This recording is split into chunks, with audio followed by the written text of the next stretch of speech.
ಕಳಿಸ್ತೀನಿ.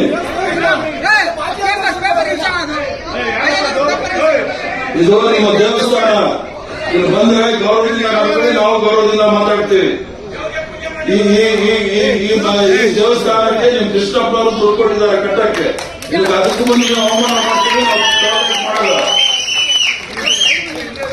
ಆದ್ರಿಂದ ಕೃಷ್ಣಪ್ಪನವ್ರಿಗೆ ಎಷ್ಟು ವರ್ಷದಿಂದ ಗೊತ್ತು, MLA ಇಂದ ಗೊತ್ತಿರ್ಬೋದು. ಪ್ರಿಯಾ ಕೃಷ್ಣ ಎಷ್ಟು ದಿವಸದಿಂದ ಗೊತ್ತು, ನಾನು 50 ವರ್ಷದಿಂದ ಗೊತ್ತು ಕೃಷ್ಣಪ್ಪ. ಅವ್ರು ಏನ್ ಕೊಡುಗೆ ಅನ್ನೋದು ನನಗೂ ಸಹ ಗೊತ್ತಿದೆ, ಕಾಂಗ್ರೆಸ್ ಪಕ್ಷಕ್ಕೆ ಏನ್ ಕೊಟ್ಟಿದ್ದಾರೆ ಅಂತ ಹೇಳಿ.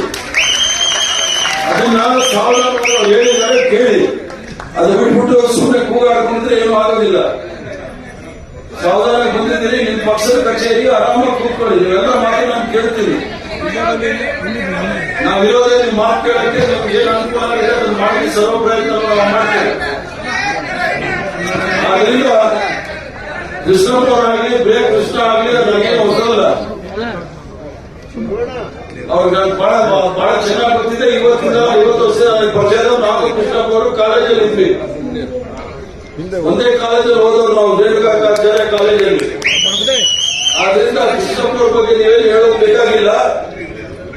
ಅನ್ಯಾಯ ಆಗಿದೆ ಇಲ್ಲ ಅಂತ ಹೇಳಿಲ್ಲ. ಎಲ್ರಿಗೂ ಸಹ ಆಸೆ ಇರುತ್ತೆ, MLA ಆದ್ಮೇಲೆ ನಾವು ಮಂತ್ರಿ ಆಗ್ಬೇಕು, ಮುಖ್ಯಮಂತ್ರಿ ಆಗ್ಬೇಕು ಅಂತ ಹೇಳಿ. ಅವಕಾಶ ಕೊಡಕ್ಕಾಗೋದು 136 ಜನ, ನಾವು ಅವಕಾಶ ಕೊಡಕ್ಕಾಗೋದು 35 ಜನಕ್ಕೆ ಮಾತ್ರ. ಕೆಲವರಿಗೆ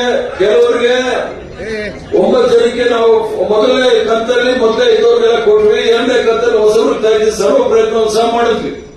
ಆ ಕೃಷ್ಣಪ್ಪನವ್ರ ಹತ್ರ ನಾನು ಪ್ರತಿಯೊಂದು ಹೆಜ್ಜೆನಲ್ಲೂ ಸಹ ಹಂತದಲ್ಲೂ ಸಹ ನಾನು ಮಾತಾಡ್ತಾ ಇದ್ದೆ. ನೋಡಿ ಕೃಷ್ಣಪ್ಪ ನಡೀತಾ ಇದೆ, ಈಗ ಮಾತಾಡ್ತಾ ಇದ್ದೀವಿ, ನೋಡೋಣ, ಪ್ರಯತ್ನ ಮಾಡೋಣ. ನಿಮ್ಮ ಅದೃಷ್ಟ ಹೇಗಿದೆ, ದೇವರ ಅದೃಷ್ಟ, ದೇವರು ನೀವು ಆಶೀರ್ವಾದ ಎಷ್ಟಿದೆ ಅಂತ ಹೇಳಿ ಪ್ರಯತ್ನ ಮಾಡಂತ ಸರ್ವ ಪ್ರಯತ್ನವೂ ಸಹ ಮಾಡಿದ್ವಿ.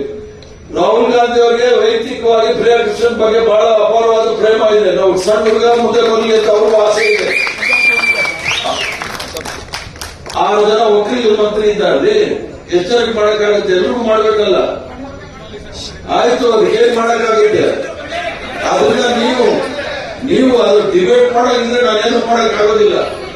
ಆದ್ರೆ ನೀವು ನಾನು ಹೇಳಿದ್ದೀನಿ, ಅನ್ಯಾಯ ಆಗಿದೆ, ನಾನು ಇಲ್ಲ ಅಂತ ಹೇಳೋದಿಲ್ಲ. ಅವ್ರಿಗೆ ಅವಕಾಶ ಕೊಡಬೇಕಾಗಿತ್ತು. ಆಗಿಲ್ಲ, ಬೇರೆ ಏನಾದ್ರೂ ನಾವು ಮಾಡಕ್ ತಯಾರಿದ್ದೀವಿ. ಅವ್ರಿಗೆ ತೊಂದರೆ ಇಲ್ಲ. ನಾವು ಈಸಿಯಾಗಿ ಕೃಷ್ಣಪ್ಪನವರಾಗಲಿ ಪ್ರಿಯಾ ಕೃಷ್ಣವರಾಗಲಿ ಈಸಿಯಾಗಿ ನಾವು ಬಿಟ್ಕೊಡೋದಿಲ್ಲ. ಕಡೆವರೆಗೂ ಸಹ ನಾನು ಪ್ರಯತ್ನ ಮಾಡ್ತೀವಿ, ಅವ್ರಿಗೆ ಏನಾದ್ರು ಒಳ್ಳೇದಾಗಬೇಕು ಅಂತ ಹೇಳಿ. ಅದ್ರ ಜೊತೆಗೆ ನೀವೆಲ್ಲ ಇಷ್ಟೊಂದು ರಾಜೀನಾಮೆ ಪತ್ರ ತಂದು ಕೊಟ್ಟಿದ್ದೀರಿ, ಅದನ್ನೆಲ್ಲ ನೀವು ವಾಪಸ್ ಇಟ್ಕೊಳ್ಳಿ. ಬೇಡ ಅಂದ್ರೆ ನೀವು ಕೃಷ್ಣಪ್ಪವ್ರಿಗೆ ಏನು ಮಾಡಬೇಕು ಅಂತ ಮಾಡೋದು ಬೇಕಾಗಿಲ್ಲ ಅಂತ ಅರ್ಥ ಆಗುತ್ತೆ. ನೋಡಿ, ಹೇಳ್ತೀನಿ ಕೇಳಿ. ನಾನು ಹರಿಪ್ರಸಾದ್, ನಾನಿದ್ರೆ ಮಾತ್ರ ಕಾಂಗ್ರೆಸ್ ಅಂತ ನಾನು ತಿಳ್ಕೊಂಡ್ರೆ, ನಾನೇನಾದ್ರೂ ರಾಜೀನಾಮೆ ಕೊಟ್ರೆ 100 ಜನ ಹರಿಪ್ರಸಾದ್ ತಯಾರಿರ್ತಾರೆ ಕೆಲಸ ಮಾಡಕ್ಕೆ. ಅವಕಾಶ ನಿಮಗೆ ಕೊಟ್ಟಿದ್ದಾರೆ, ಅಧಿಕಾರ ಜವಾಬ್ದಾರಿ ಕೊಟ್ಟಿದ್ದಾರೆ. ಬ್ಲಾಕ್ ಪ್ರೆಸಿಡೆಂಟ್, ಮಹಿಳಾ ಕಾಂಗ್ರೆಸ್, ಸೇವಾದಳ, ಯೂತ್ ಕಾಂಗ್ರೆಸ್, NSU ಎಲ್ಲ ಆ ಜವಾಬ್ದಾರಿ ನೀವು ಇಟ್ಕೊಳ್ಳಿ. ಅದು ನಿಮ್ಮ ಅನಿಸಿಕೆ, ನಿಮ್ಮ ಬೇಡಿಕೆ ನೀವು ಇಟ್ಟಿದ್ದೀರಿ. ಅದನ್ನ ನಾನು ರಾಹುಲ್ ಗಾಂಧಿ ಅವ್ರ ಗಮನಕ್ಕೆ ತರ್ತೀನಿ. ನಿಮ್ಮ ಬ್ಲಾಕ್ ಅಧ್ಯಕ್ಷ ನಾನು ತೋರಿಸ್ತೇನೆ ರಾಹುಲ್ ಗಾಂಧಿ ಅವ್ರಿಗೆ ಏನ್ ಬರ್ತಿದ್ದೀನಿ ಅಂತ ಹೇಳಿ. ನಾನು ಅವ್ರಿಗೆ ಮೆಸೇಜ್ ಮಾಡಿದ್ದೀನಿ, ಸುರ್ಜೇವಾಲಾ ಅವ್ರಿಗೂ ಹೇಳಿದ್ದೀನಿ, ನಮ್ಮ ಖರ್ಗೆ ಸಾಹೇಬ್ರಿಗೂ ಸಹ ಹೇಳಿದ್ದೀನಿ, ವೇಣುಗೋಪಾಲ್ ಅವ್ರಿಗೂ ಸಹ ಹೇಳಿದ್ದೀನಿ. ಆದ್ರಿಂದ ನೀವು ಭಾಷಣ ಮಾಡಿ. ನಾ ಬ್ಲಾಕ್ ಪ್ರೆಸಿಡೆಂಟ್ ಹೇಳಿದ್ದೀನಿ, ನಾನು ಸುಳ್ಳು ಹೇಳೋಗಿದ್ರೆ ನಾನು ಅವ್ರಿಗೆ ಟೆಲಿಫೋನ್ ತೋರಿಸಬೇಕಾಗಿರ್ಲಿಲ್ಲ. ನಾನು ರಾಹುಲ್ ಗಾಂಧಿ ಅವ್ರಿಗೆ ಏನ್ ಬರ್ತಿದ್ದೀನಿ ಅಂತ ಅವ್ರಿಗೂ ತೋರಿಸಿದ್ದೀನಿ. ಆಯ್ತು, ಎಲ್ಲರೂ ಹೇಳಕ್ಕಾಗಲ್ಲ. ಅವ್ರಿಗೆ ಹೇಳೋದ್ರಿಂದ ನಂಬ್ಕೊಂಡಿರಿ. ಈಗ ನೀವೆಲ್ಲರೂ ಸಹ ಕಾಂಗ್ರೆಸ್ ಆಫೀಸ್ ಬಂದಿದ್ರೆ ನಿಮ್ಗೆಲ್ಲರೂ ಸ್ವಾಗತ. ನಿಮ್ಮ ಕಚೇರಿ ಇದು, ನಿಮ್ಗೆಲ್ಲ ಹಕ್ಕಿದೆ ನಮ್ಮ ಹತ್ರ ಬಂದು ನಿಮ್ಗೆ ನಿಮ್ಮ ಬೇಡಿಕೆಯನ್ನು ಮುಂದಿಡಕ್ಕೆ. ಅದು ನಾವು ಕೇಳಲೇಬೇಕು. ಯಾರು ಸಹ ನಿಮ್ಗೆ ಅಲೆಗಳಿಲಿಕ್ಕೆ ಆಗೋದಿಲ್ಲ. ಕಾಂಗ್ರೆಸ್ ಆಫೀಸ್ ಬಂದ ಮೇಲೆ ಅಷ್ಟೇ ಗೌರವ ಇದೆ. ಯಾಕಂದ್ರೆ ನಾವು ಇದನ್ನ ದೇವಸ್ಥಾನ ಅಂತ ತಿಳ್ಕೊಂಡಿರ್ತಕ್ಕಂಥದ್ದು. ನಿಮ್ಮ ಪ್ರಾರ್ಥನೆ, ನಿಮ್ಮ ಬೇಡಿಕೆ ಎಲ್ಲವೂ ಸಹ ಪುನಃ ನಾನು ವೇಣುಗೋಪಾಲ್ ಅವರಿಗೆ, ಮಲ್ಲಿಕಾರ್ಜುನ ಖರ್ಗೆ ಸಾಹೇಬ್ಗೆ, ರಾಹುಲ್ ಗಾಂಧಿ ಅವ್ರಿಗೆ ಹೇಳ್ತೀನಿ. ಮತ್ತೊಂದು ಹೇಳ್ತೀನಿ ಕೇಳಿ. ಪ್ರಿಯಾ ಕೃಷ್ಣನ್ಗೆ ಬಹಳ ವಯಸ್ಸಿದೆ, ಇನ್ನೂ 50 ವರ್ಷ ರಾಜಕಾರಣ ಮಾಡಬಹುದು ಅವರು.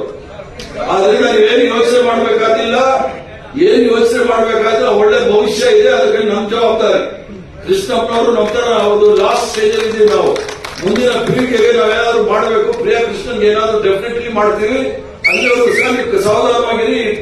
ಈ ರಾಜೀನಾಮೆ ಪತ್ರಿಕೆಗಳೆಲ್ಲ ನೀವು ಇಟ್ಕೊಳ್ಳಿ. ನಾನು ಮಾಡಲಿಲ್ಲ ಅಂದ್ರೆ ಅವ್ರು ಬಂದು ನನಗೆ ಕೊಡಿ, ನಾನು ತಗೋತೀನಿ. ಧನ್ಯವಾದಗಳು. ನಮಸ್ಕಾರ ಎಲ್ಲರಿಗೂ.